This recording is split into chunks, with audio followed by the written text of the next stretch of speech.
I tell you how much I love that song. I love it. Love it. Hey, what's going on, y'all? This is DJ Legacy. Welcome to the Soapbox Podcast.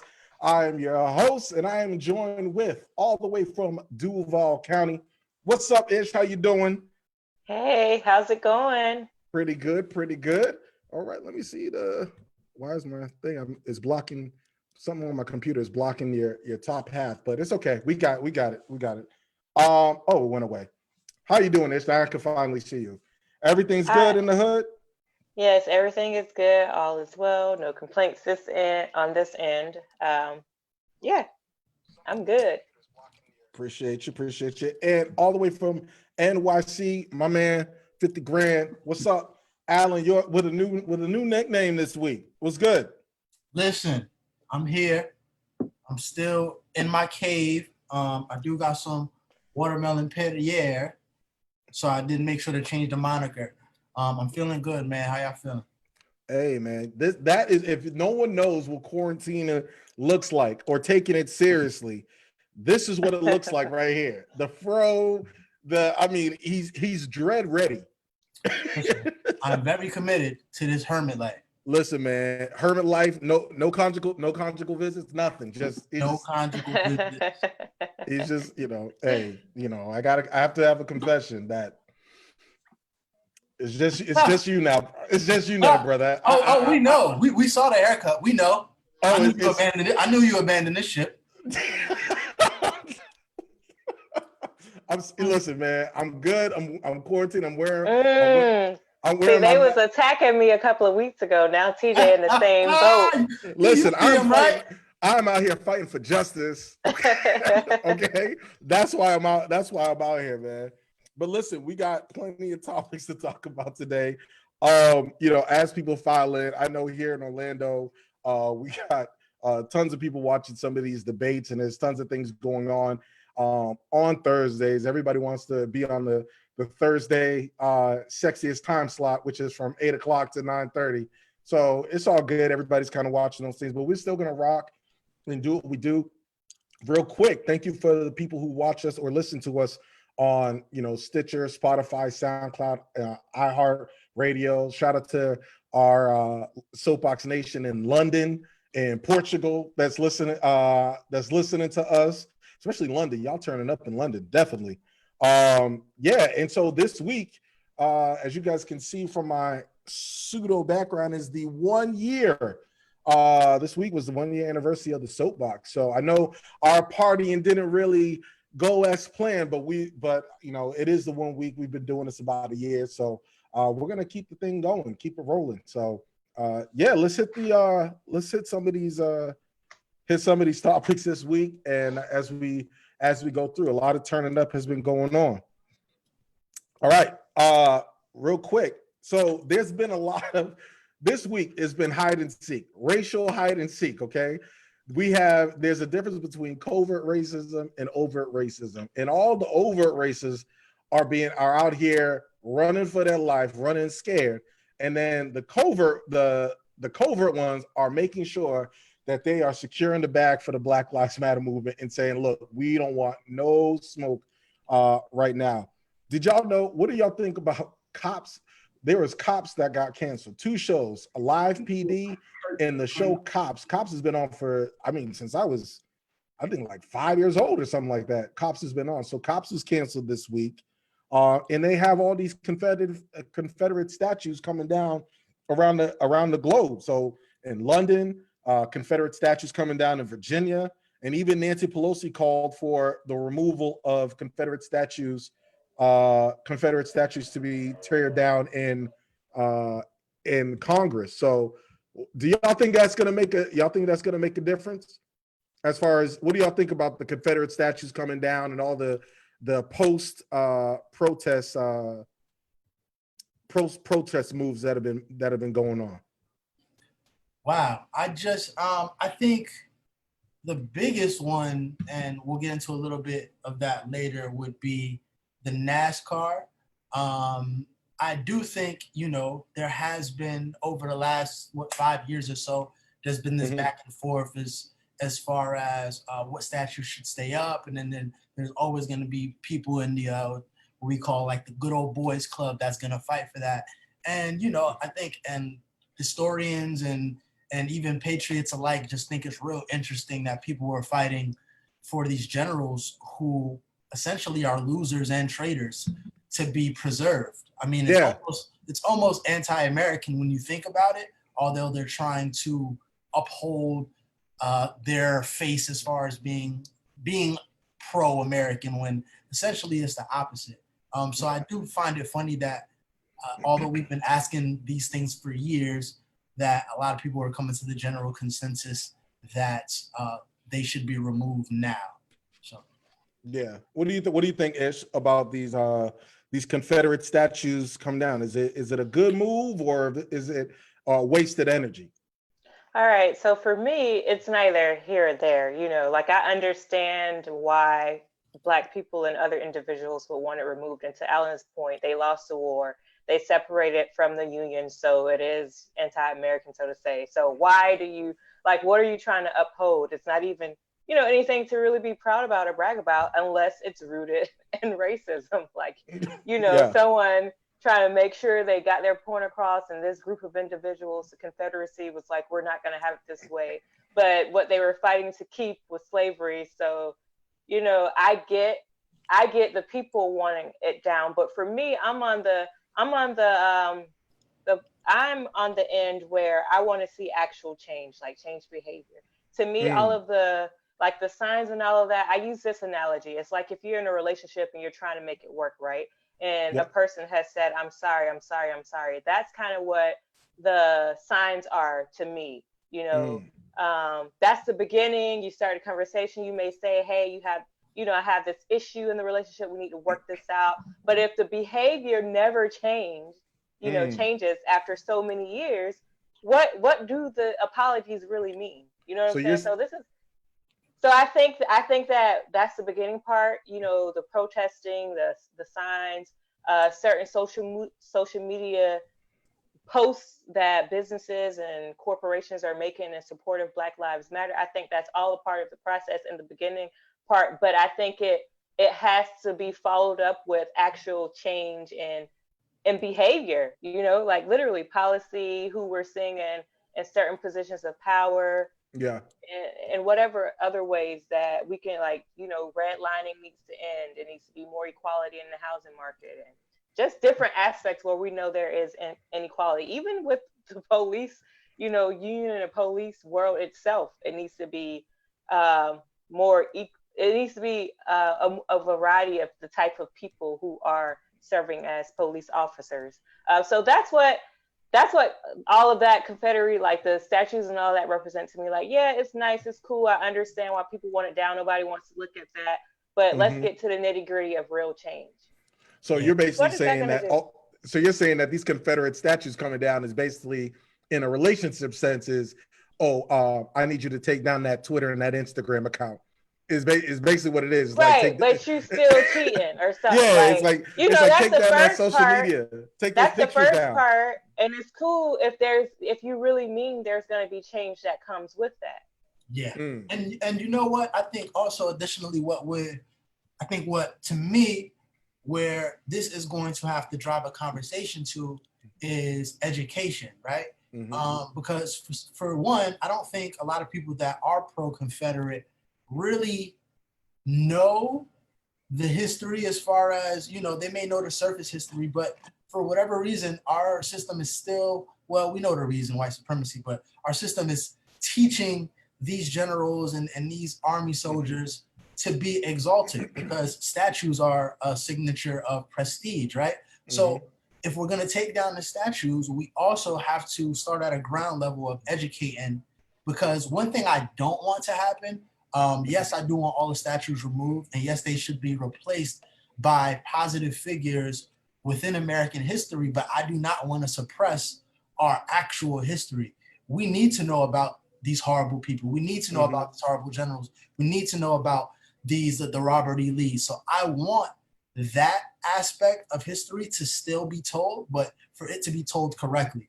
Because the one thing that we don't want to do is, like I said, erase the history and only have symbols of the greatness of the United States, when you have to go through the Confederacy to get to where we are now. So I do think eventually, and sooner than later, once we do remove all of the symbols of hate, we have to start having a conversation about what they're teaching our children in the school to make sure that that part of history just isn't glossed over and we just fast forward from slavery to MLK.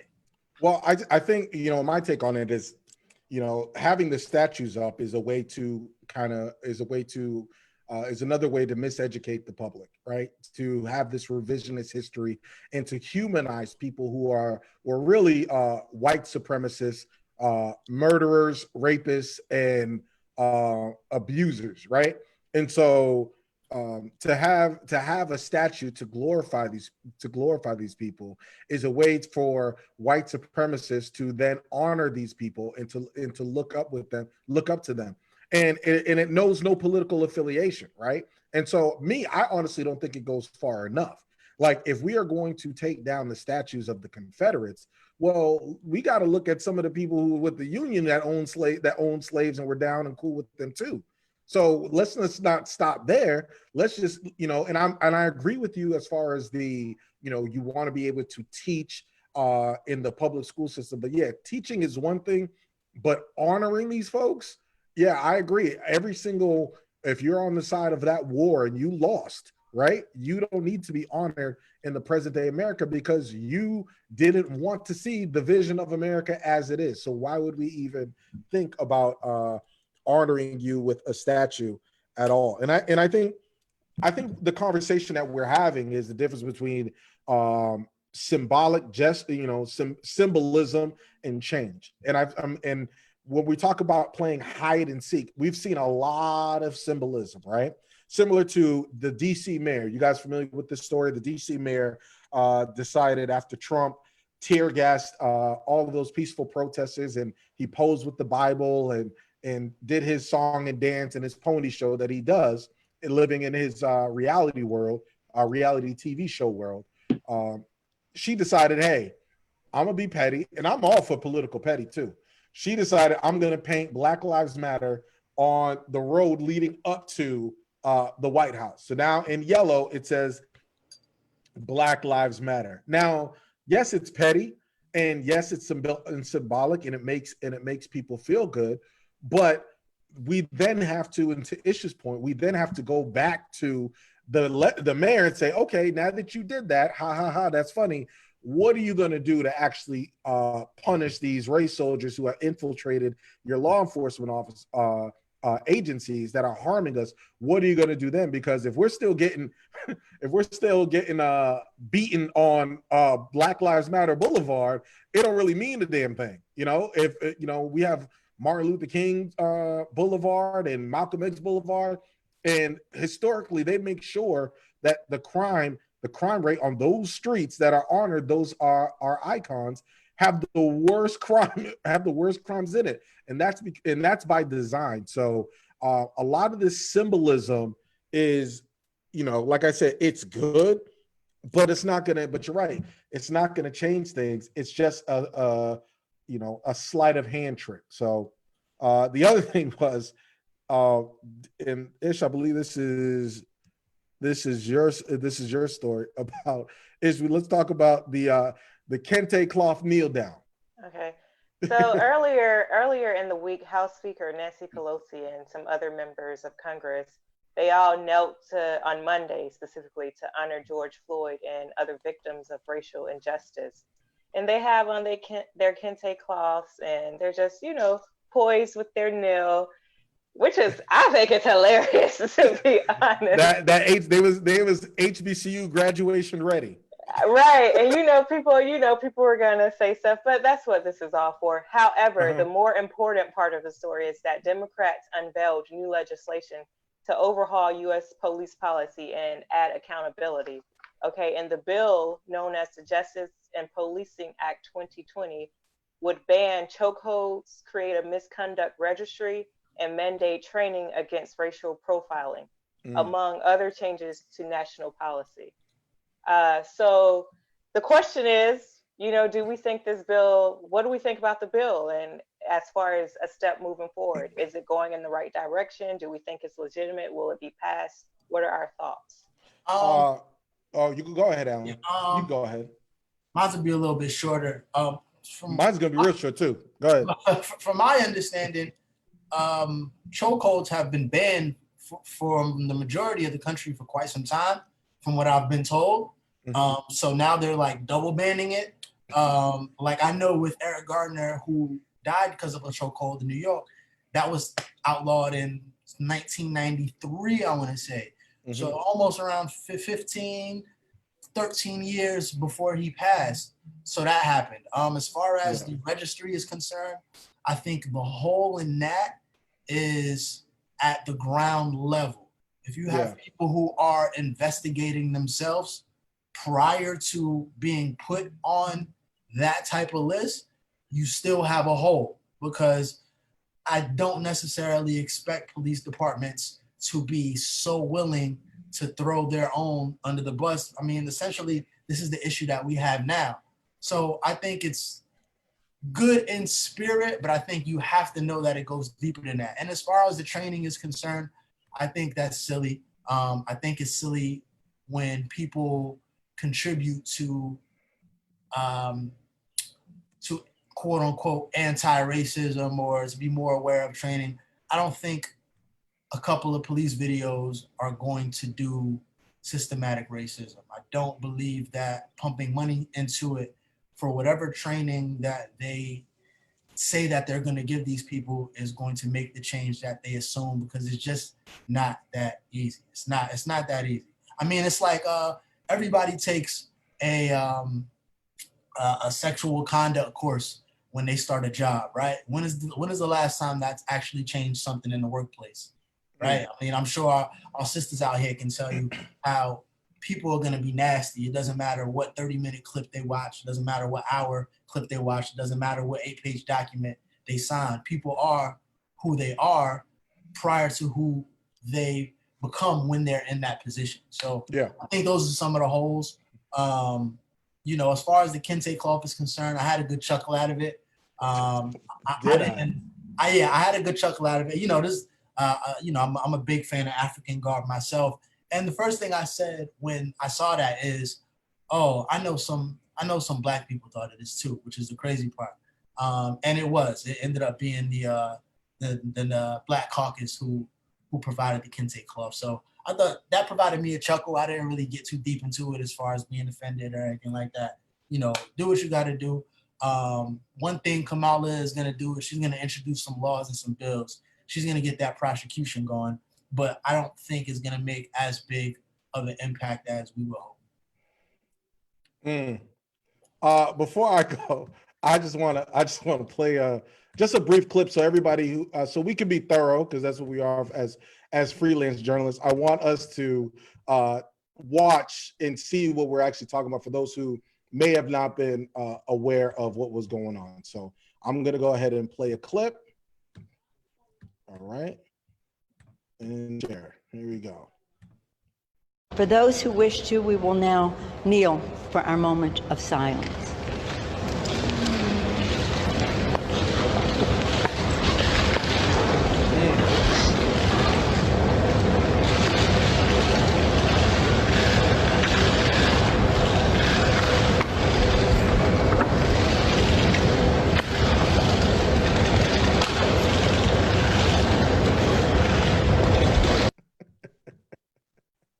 I'm not gonna lie, y'all. That makes me smile every time I see it. It makes me laugh. It makes me smile because you know why? You know why I laugh? Not only is it silly, but it's like, this is my problem with legislators are on the state, federal, and county level, is that they make things so much harder than it used to be. Like Lauryn Hill said, it could all be so simple, but you rather make it hard. Like they have a tendency, this is another thing, and this is the divide that we're actually dealing with here locally in Orlando, and I'm sure across the country, is the generational divide of the old guard of the old generation of the civil rights movement and the modern day civil rights movement, which is a la the Black Lives Matter movement. They thought this would have, I'm telling you, if this was the 90s, oh, this would have been it. Everybody, this would have been monumental. Everybody would have like, wow, I can't believe it. But we're so sick and tired of legislators, specifically the white legislators, treating Black voters, treating Black people in African American communities like children.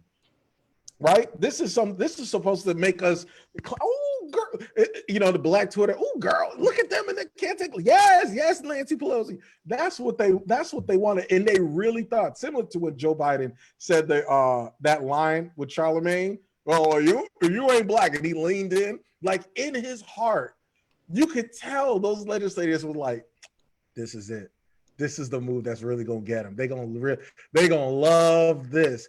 And all they really have to do, and I guess, with the bill, a lot of these things were in place, but they're not actually enforced. All you have to do is create legislation that if you racially target an unarmed Black person, unarmed Black man or woman, you kill them unjustly, that we're going to sentence you for life in prison. No 3 strikes, no nothing. You take someone's life, which is you murder them. We are going, if whether you're a cop or not, we are going to sentence you for life. I'm telling you, that will stop a lot. That will stop 80% of what's going on. Yeah. 80%. So life is extensive to me. Life is. I don't think so. I think. But I definitely think they should be sentenced for sure. But listen, if you are not going to make the punishment severe, as severe as rape, as severe as murder, if you are not going to if there is not an adverse consequence to this racial targeting in this country, then all of this stuff is just lip service, right? Yeah. And so they rather just sit down, they rather kneel and do these symbolic you don't have to do all of that. You really don't. Just talk to us like adults. Like, we're voters too. Just talk to us like adults. You're really in on the grand scheme of things, when we're talking about the presidential election, it's just, these are the things that chip away at voter turnout, because people are like, I don't want Trump, but am I really gonna break my neck and force myself to go out there and vote for this, to put these people in power that are just gonna talk to me in a condescending way and do the kente cloth thing, and and who knows whether the bill is actually going to get passed or not, or if this is political pandering. But it is political pandering, but it needs to stop. It's unnecessary. It's really unnecessary. Just create good policy and good laws. Talk to us and treat us like adults, and let's get some stuff done, right? But it needs to happen on every level and within every state. But you can just tell by this gesture, right? That's what we talk about, the hide and seek. Like, this is another, like, I wish they hid this shit. You see what I'm saying? Like, they should have kept this, they should have did this behind closed doors in solidarity, then came out and just said, okay, we're gonna talk about some real policies. That's what you're supposed to do. We are seeking justice, and y'all out here trying to put as much cosmetic filler or whatever filters on institutionalized racism. It's unnecessary, and you just don't have to do it, in my estimation. Agreed. All right, moving forward, Alan. True. Alan, that's why I spit out my water. I was like, what? He's like, word, all right. Yo, all right. Yeah, so we'll keep an eye on that bill, because I think it's important that we follow these bills that are being passed out. Let me put some positives on it, okay? I am glad that people are starting to have the conversation about legislation, right? Mm-hmm. However, when you are starting to talk about legislation, please solicit the expertise or the advice for people who are actually knowledgeable about what's going on the grassroots level and what's going on within these communities that are directly impacted. Don't just come up and present stuff with us and talk about, and then you need to talk directly to those people, not these little fabricated town halls. Everyone should have a activist advisory board on every level to say, okay, what do we need to do? What are you hearing? Keep your eyes and ears, your word to the street. What do we need? What do they want to see in this type of legislation, so that the community could then back our legislators to say, hey, they're putting the stuff that we want in the bill. It's our job and a part of the democratic, the process, right? Voter engagement process to then support our elected official. But when you don't consult, when you just do things and you're doing it for song and dance, then that's when folks are saying they side-eyed you and they laugh and they mock you because it comes off as disingenuous. So, and don't really quick, don't let it be just one bill that we pass. There's a lot of issues and laws that need to be changed that we need to look at and address in different areas of the system. So that's something else we need to keep in mind. Do not let them give us one thing that we hip hooray about without looking at all other areas where there's injustice in the system. What's wrong with them getting in the room and somebody says, this is why you need real authentic Black folks in there that are not tone deaf. I feel like you wanted to say that's why you need some real niggas in the room. Yo, let's keep it 100. Like, yo, they all got together, right? And somebody said, I got it. We're going to take a knee, just like Kaepernick. But we need something else. And somebody raised their hand and said, we need kente cloth. and they were all like, oh my God, that's it. So you need someone to say, cut the bullshit. Stop. Listen, stop. All this means to me is that if kente cloth is the first or second or third option when it comes to solidarity, all that means is that we're about 2 years away from Juneteenth becoming a national holiday. Let's get this PTO. All I'm saying, yo, you're right. And what I'm saying is, yo, it's okay to have a rough draft. It's okay for somebody in the room. I present plenty of stuff on the Soapboxx that never make it to air, where everybody's just like, let's put a pin in it. All right, we do it all the time. There's nothing wrong with putting a pin in the idea, and so that's something they should have had in the back room. But Alan, let's not forget about Breonna Taylor, and we're talking about the athletes that are trying to come out and support her. Yeah. So now that we have arrest for George Floyd, everyone's sights are now focused on getting some arrests and some charges on Breonna Taylor's assassinators, essentially. Mm-hmm. Yes. So everyone's energy, celebrities are putting their energy into spreading awareness about that case. We have people who have done videos. We have Cardi B. There's like a whole montage of big celebrities just strictly talking about the case.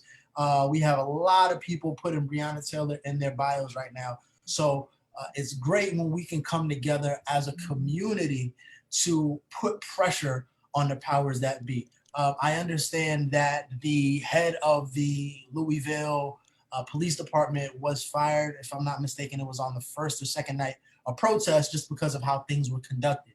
But we still haven't seen that accountability trickle down to the officers.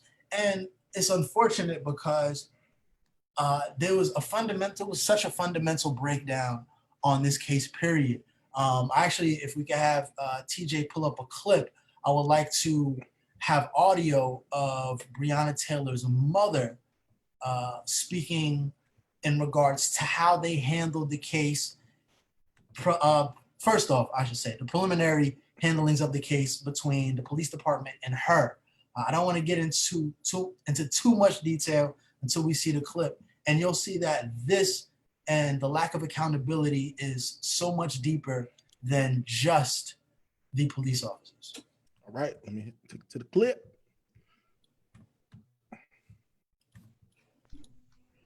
And so of course I say no, of course not. Like They're Why not would they ask you that? Why would they ask you that when they knew who did that to her? Well, at this point they still hadn't told me who did this and what happened.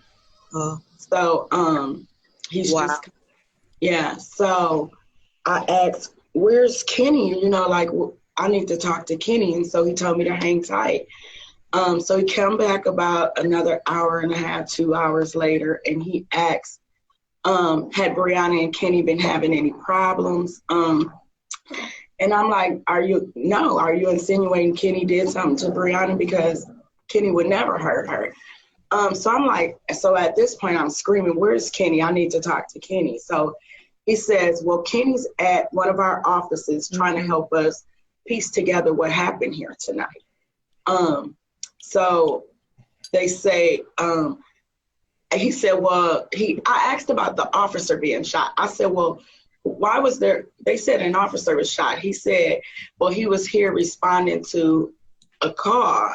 And I said, a call for what? And he said, well, there were some officers there to serve a narcotics warrant. And I said, for who? Because Breonna and Kenny ain't selling no narcotics. And he said he wasn't for sure. He hadn't seen the warrant. And I said, well, I want to see the warrant. And he said, well, that he didn't know where it was, that they hadn't seen it, that it could have gotten lost in the shuffle of things. So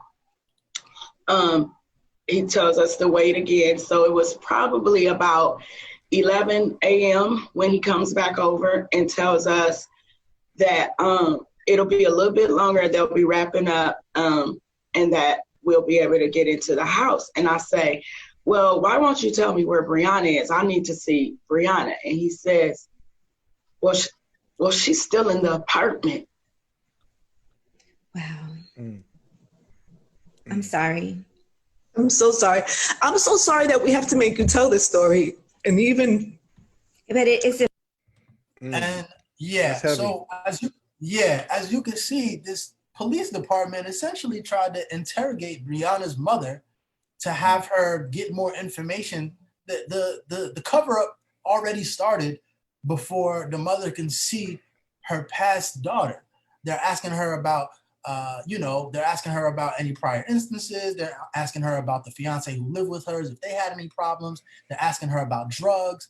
And mind you, they know that the police forced entry and shot Breonna 8 times. So you can see it's not even just the cops. Everything from the investigation, a police report came out today, it was made public that on the incident report, not only did it state that there was no forced entry, which was false because they used a battery ram, they also stated that Breonna had no injuries, which of course, injuries at minimum because she was shot 8 times. So when people are saying that a lot of time this system is beyond repair, is beyond reform, everybody has to go, from the investigators to who's doing the police report, to who's doing the to who's doing the interrogations, because they're all pretty much in cahoots with this cover up with the police.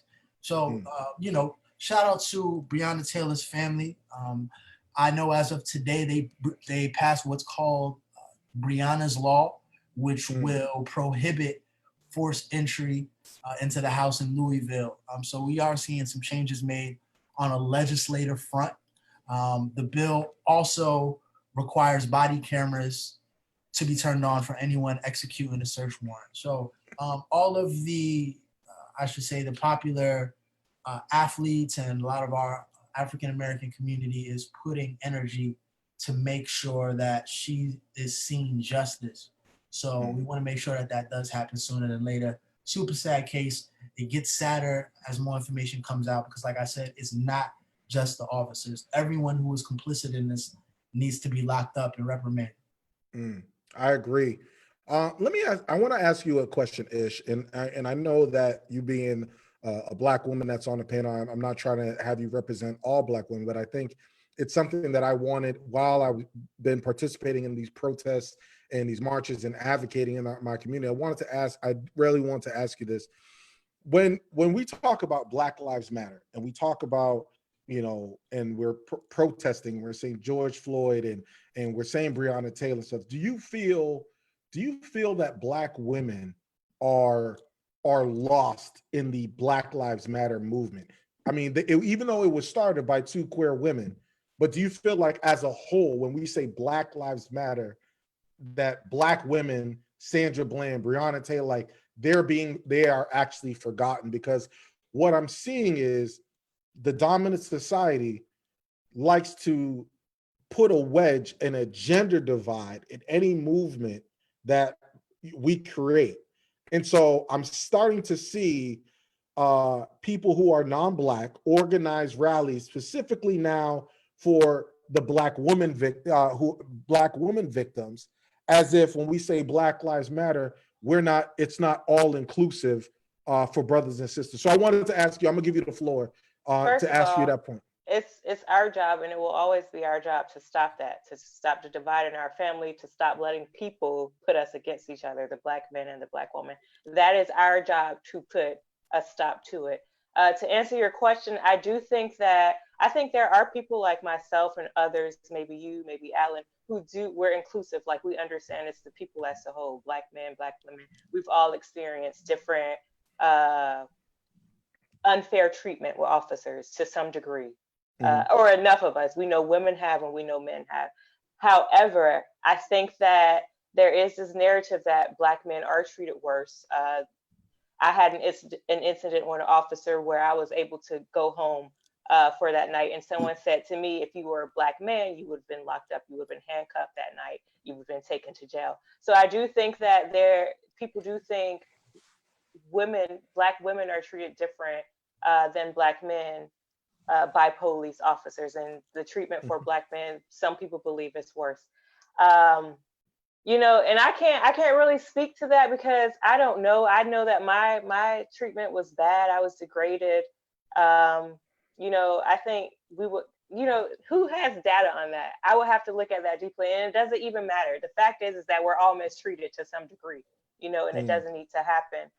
But I have seen posts on social media such as Facebook saying, like, don't forget Black women are included in this fight. We're always on the front line, even if it's not us necessarily getting mistreated by officers, we're always on the front line fighting for the men. So just remember that we matter. So I do know that is an idea or concept that people believe. And it just really falls to the individual as to whether or not you include the Black woman and the Black man in this fight. For me, it's everyone, because it's not just about officers, it's systemic, right? So it's in other ways, as far as, like I mentioned earlier, housing, the education system, all of these women with our Black babies, our children, all that stuff affects us. But since the focus has become so much on police brutality, I do think that a lot of people think of a Black man with an experience or interaction or exchange with an officer before they imagine, a Black woman. And Sandra Bland and Breonna Taylor and a few others who have come out this year, that literally, and I will be honest, that shifted how I did view officers. It did become like, oh shit, like, they'll kill me. Yeah, it, like, the one with the baby in the backseat. I was like, oh my goodness, they'll have your child in the backseat crying. It doesn't matter. But it was the recent years where that kind of was instilled in me, where it was just like, it really doesn't matter if it's a male or a woman.